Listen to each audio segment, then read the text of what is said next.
From Texas.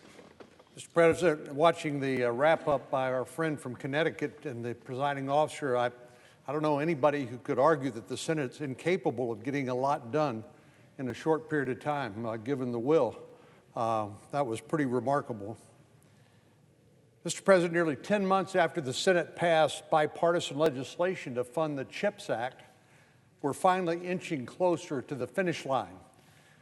The House and Senate are moving forward to a formal conference process to supply the CHIPS program with $52 billion and make other investments in our competitiveness.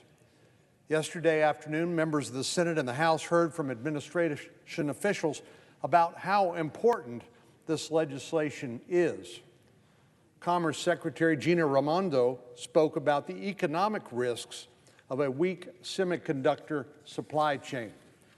I might just pause here for a minute, Mr. President, in case people are wondering why semiconductors are so important. Well, the fact of the matter is semiconductors are essential to run everything from your cell phone to the most advanced stealth fighters made by the United States government, the F-35, and everything in between. And during the pandemic and the mitigation efforts that we undertook with kids studying remotely on their laptops, that would not be possible, nor would the Wi-Fi connections be possible without access to semiconductors. So these microcircuits have become absolutely essential to our way of life. Over the last couple of years, manufacturers had had to halt production of the various products that they make, shift their offerings, or even lay off workers because of a shortage of these semiconductors, these microcircuit chips. Now, at the micro level, this disruption is having a big impact on consumers. Empty car lots, back-ordered electronics, higher prices on home appliances. But at the 30,000-foot level, the macro level, this is terribly damaging to our national economy. The semiconductor shortage has shaved an estimated $240 billion off of our gross domestic product last year. $240 billion lost because of an inadequate access to these semiconductors, these microcircuits. Based on the way that things are trending, the strain is only going to get greater. Global demand for these semiconductor chips is expected to increase by 56% over the next decade. If you think about it, our dependency on technology is going to do nothing but get greater and greater and greater, and hence the demand and the need for these semiconductors, and the demand that will go up by 56%, it's estimated, in the next decade. It's absolutely critical that we start investing in domestic, made in America semiconductors now to ensure that we have the capacity to meet that need in the future. And it's not just our economy. This has a very clear connection with our national security. Not only will the CHIPS program, as it's called, introduced originally by the senior senator from Virginia, Senator Warner, and myself, this program will help us pave the way for new jobs and big investments in cities all across our country. If you want an idea, a glimpse of just what those benefits would look like, my state is an example of one place that will change dramatically as a result of this demand for these microcircuits. Last fall, I joined leaders from Samsung, a South Korean company that has a large presence in Austin, Texas, and they announced a $17 billion investment in a new chip fab. That's what the manufacturing facilities are called, a fab, fabrication unit, in Taylor, Texas, which is just outside of Austin. This facility is expected to directly create 2,000 high-tech jobs, as well as thousands of related jobs once it's operational. And each of these fabrication manufacturing facilities will create a whole ecosystem of suppliers that will grow up around it. So the $17 billion spent by Samsung for just this one fabrication facility will be multiplied by many times in terms of the economic benefits and the jobs created. This is great news not just for my state, for Texas, but also for the national economy and for our global competitiveness. Our friends and allies are going to need a reliable chip supply too, and I hope that we can soon send advanced semiconductors made in America to countries around the world. Once this CHIPS program is funded, I expect more announcements like the one I mentioned from Samsung to follow, both in Texas and other states across the country. We've already seen Taiwan Semiconductor in the process of building a new fab or manufacturing facility in Arizona. You've seen new investments announced by Intel in Ohio, along with the one by Samsung in Texas, and I believe there are more to come. This legislation would open up about $3 billion for each new or expanded semiconductor fabrication facility, providing a huge incentive for companies to make this level of investment right here in America. The potential economic benefits speak for themselves, but the biggest reason to pass this legislation is to protect our national security. Chips are critical components of far more than just the cell phones and washing machines that I mentioned. Advanced fighters, quantum computers, missile defense systems, you name it, 5G, all of those rely on semiconductors.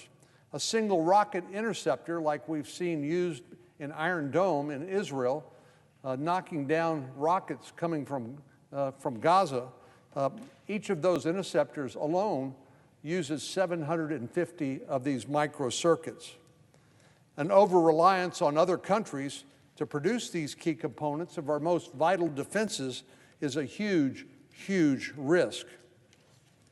Yesterday, in addition to Secretary Raimondo, we heard from Deputy Defense Secretary Kathleen Hicks, who talked about the immense national security risk that the failure to produce these most advanced semiconductors in America has opened up.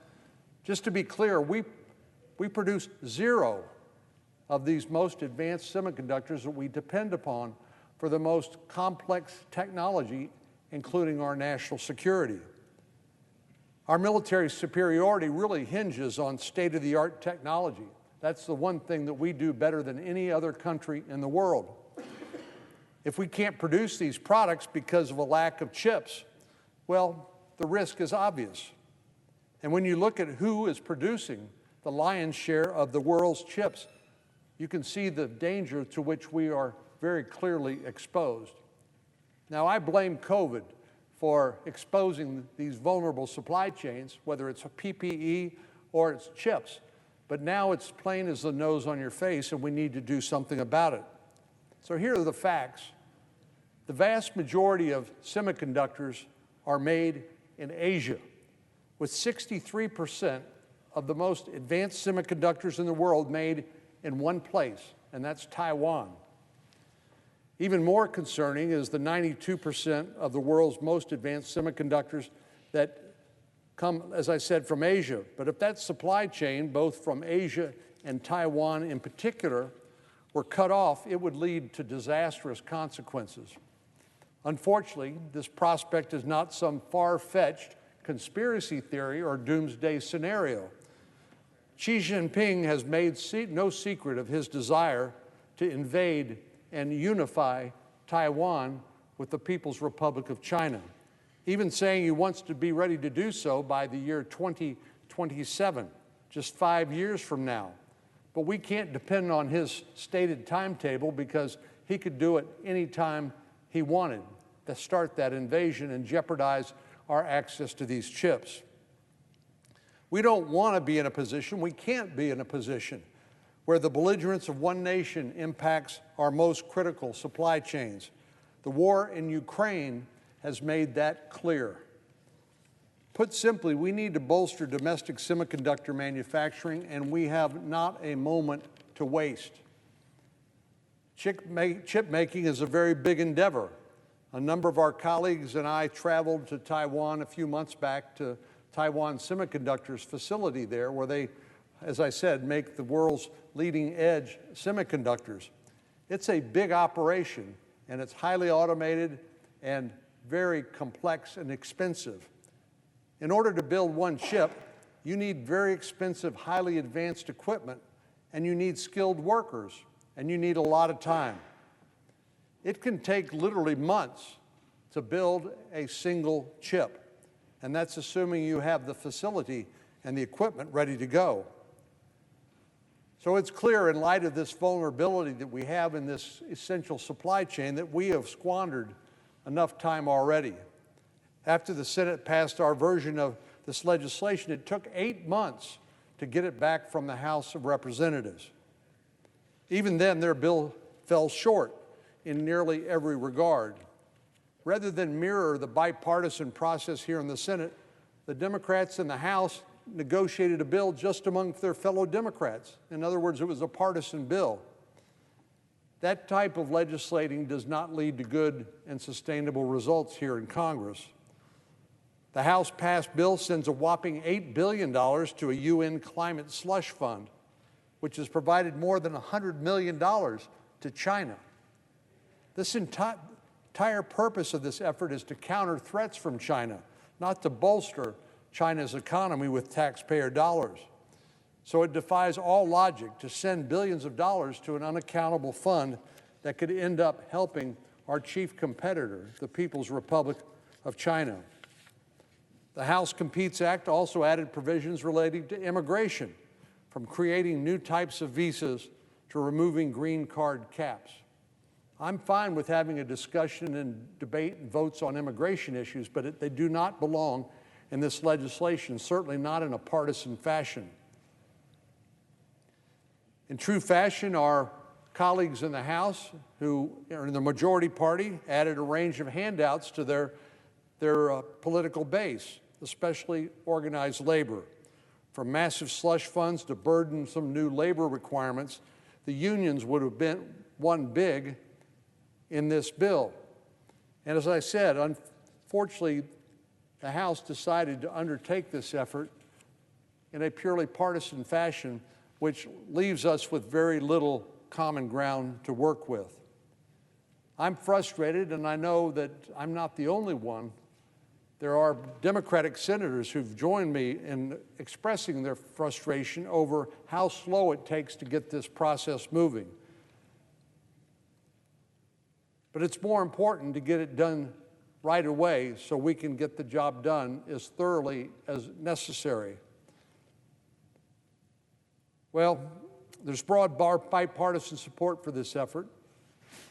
I have a hard time explaining to my friends and constituents that when the White House is in favor of something, when Democrats are in favor of something, Republicans are in favor of something, the House is in favor of it and the Senate is in favor, we still can't seem to get it done. But I hope that we will take advantage of this opportunity now that conferees have been appointed by the House and the White House to get the conference committee to work, to do our job, and to get this bill on the President's desk as soon as we can. I fully expect the final version to look very much like the bipartisan bill that passed the Senate, rather than the partisan bill that came from the House. I expressed to the senator from Washington, Senator Cantwell, that I hope we can work efficiently and reach a final agreement as soon as possible. It's critical that we get a strong bill to the President's desk and finally back this CHIPS program with funding and protect ourselves from this really almost existential economic threat and threat to our national security. The bill has undergone a number of name changes over the years. It started out as the Endless Frontier Act, then it became the U.S. Innovation and Competition Act, then the House called it the America Competes Act, and then we gave it a new name, the Made in America Act. But now we have a new name, and hopefully the final name, called the Bipartisan Innovation Act. I hope we can work together to craft a truly good bill that lives up to that title, the Bipartisan Innovation Act, and delivers economic and national security benefits for all of the American people. Mr. President, I yield the floor. Under the previous order and pursuant to Senate Res. 593, the Senate stands adjourned until 3 p.m. on April 25, 2022, and does so at